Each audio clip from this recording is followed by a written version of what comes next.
Australia's Business Channel.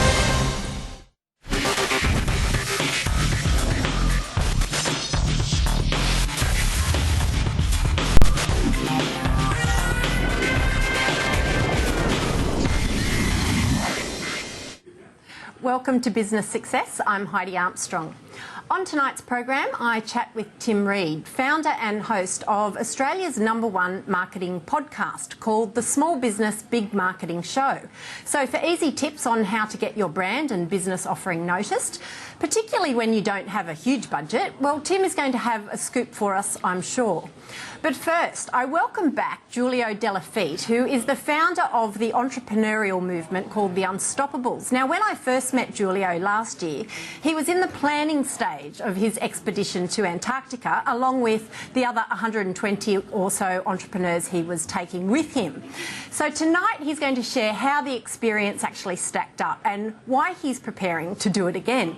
Nothing like an expedition to really ignite the entrepreneurial spirit and drive new business ideas. A big task, a big ask, yes, Julio. Heidi. Yeah, it was amazing. Heidi's like an incredible, one of the best experiences of my life. You imagine 110 people on a boat, 70% of them are personality A. They know better. Yeah. And then the facilitators are coming together and asking questions to bring out what are we supposed to do with the future of Australia. So just to recap, Julio, Yes. the reason that you took all these entrepreneurs to Antarctica was basically to bring business minds together so that they could come up with solutions for Australia? Correct. The idea is to reignite the spirit of entrepreneurship in our country. Because we don't have it? No, we have it. Oh, we have it. And it's about igniting, though. It's about people stop, right, wondering. We live in the best country in the world, Heidi, right? So it's about how do we get together? Like, I believe that as iron sharpens iron, entrepreneurs will sharpen entrepreneurs, right? And it's exactly what happened. As the conversation started, so what do you need? What are you up to? What about this? Look, have you considered this? Have you considered that? And people in that community start helping each other just because it's the right thing to do. See, it was an amazing event. Every single person came out of there wanting to play a bigger game, dreaming a bigger future for Australia. And it was incredible in every way. So why did you choose Antarctica? Well, I thought that doing another event at at the Rotary or at the Hilton, it just wouldn't cut it, right? So what would be an amazing place? So we thought, we're going to take amazing people to amazing places to create amazing results. Well, we actually have a bit of footage Yes. of the trip to Antarctica. Oh, wow. And I think you will see that it's actually quite a stunning place, and it's no wonder that it actually inspired you. Yes, let's have a look at it. Yeah, well, here it is. Here it is.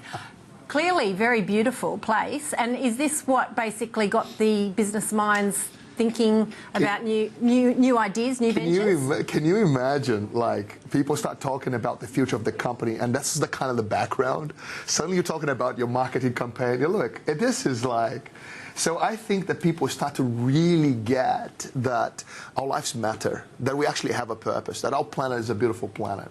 And I think people got doing things that...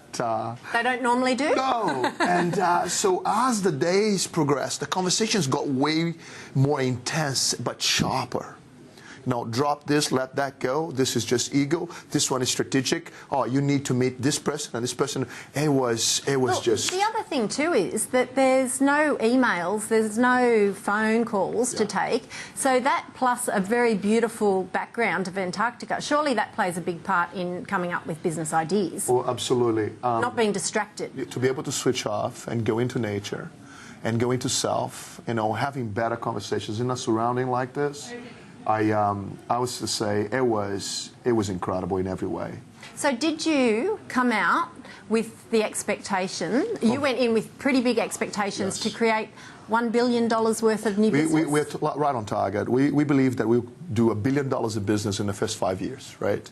We created, out of the boat, 98 different businesses. So it's 98. We didn't make 100. It was 98 businesses got created, right? And some of them are already going international. So, my expectations got totally blown out of water. It's just, Unstoppables was an idea. It's becoming a movement. While we were in Antarctica, we became news internationally. People talked about us in Russia, in Brazil, United States, and China. And we have people now from all over the world interested in this movement. And guess what, Heidi? They want to do business here. Yep. They want to do business with Australian companies. So there are things multiplying at an incredible rate.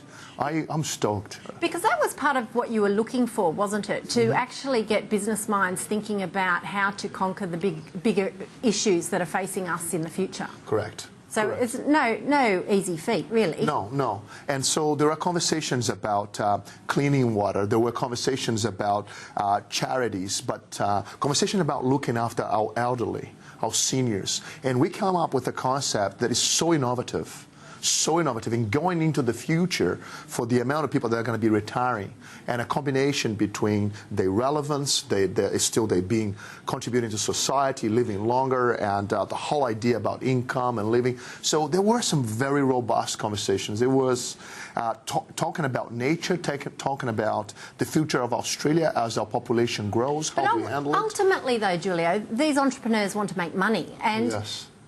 Have they been able to talk about solutions that solve the problems that Australia's facing, but they can still make money and therefore be invested in that? I am a deep believer, Heidi, and I said this last time we were together.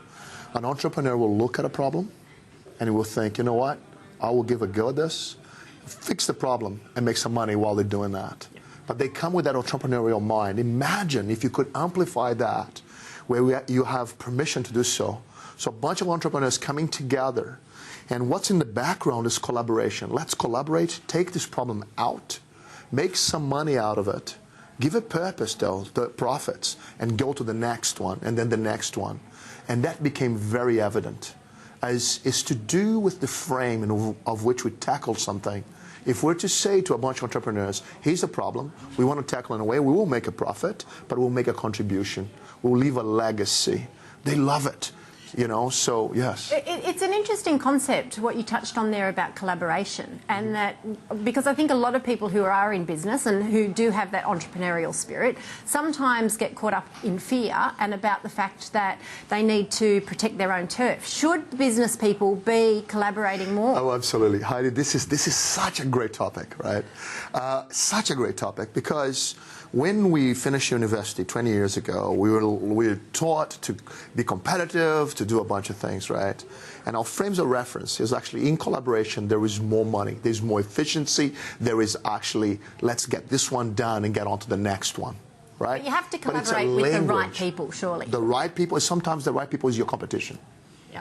Right? So you have to have the right language and the right inclination. You cannot pretend to collaborate. So some people say, oh, I collaborate, but what I want is just to see what he's doing or she's doing and how that's going. And younger people know how to do it better than the older generation, don't they? They know how to do it. It's almost intuitive. Absolutely right. Hey, check this out. They share all the time. And we had exactly that. As the younger people were pitching and packaging their ideas, right, the people that made the money, you could see the cognitive processes for the older guys, just watching them collaborate, get together and pitch it better, come back, package better. And I think that this idea of collaborating is almost like a new software. I'd like to invite anyone who is still learning to collaborate to become highly proficient in that. And that's what Stop is all about. It's about getting Australian entrepreneurs to collaborate. And we ought to really make sense of, we live in the best country in the world, Heidi. And what I notice is this, we're kind of waiting for something to happen. And it's the entrepreneurial mind that will go, no, we're not going to wait, let's do it. Let's do it, yeah. And Antarctica really delivered that. Every single person came out of that boat wanting to play a bigger game. I did hear that there were a few curveballs. Oh yes, there was amazing ones. In true style, yes, having to rise up and, you know, when there's challenges facing you, like what happens in business, that certainly happened to you on the trip, I believe? Yes, I would like to share like the classic one, right? So we get there and we get to Punta Arenas in Chile, right? And we're just about to go and everything is scheduled. Right? So we have the program. And the first launch of the program, we thought, we got to Chile, we wake up, we hop on a little plane and go to Antarctica. Didn't pan out that way, did it? No, it didn't. But the first activity was on that flight. But then we wake up and said, the weather won't permit, you can't go. Heidi, we stayed for 2 days. We couldn't go the next day either. So it's like all of these different people, you want to go to Antarctica. And let me be brief, because we were 50, and then we eventually got on a plane, let's go, and it was 15 minutes off landing in Antarctica. The pilots come back on and says, we cannot land, we have to go back. And you said, no, you have to land. Yeah, I almost did. But he turned around and started going back. And then that's when I had a chat with the pilot to say, you need to call someone. Because the truth is, Australia is watching this. We are all over the news, all over the country. This is like, we gotta go back and try again, in which they did. And so in this was so cool, because we turned around, refilled the planes, and went again, and we landed. So the whole idea, calling us unstoppables, right? It was just, but then the program was out of sync. The third day now is the first day. You've got to roll with the punches. It's like business, Julio. You've got to roll with the punches. Now, finally, I do want to ask you, it was obviously a success, and I heard a rumour that you're going to do it again, but this time... We're going to the Amazon. Going to the Amazon. Absolutely. You like a challenge, do you? I love it. I love it. Look, Heidi, what's actually happening is this. Unstoppables was just an idea some months ago. Now it's up and running, and its impact. The businesses are created. It's all happening. unstoppables.com.au is where people, and it's not an exclusive club. People can not at all. Look into the Unstoppables. We want to turn people that are entrepreneurial into entrepreneurs. People that Australia will be proud of. Sounds like a good plan. Yes. Thanks so much for joining me. Thank you for having me again. Oh, always a pleasure. Always a pleasure. And coming up after the break, Tim Reed, speaker, podcaster, columnist and small business marketing specialist, explains just how easy it is to position yourself as a thought leader.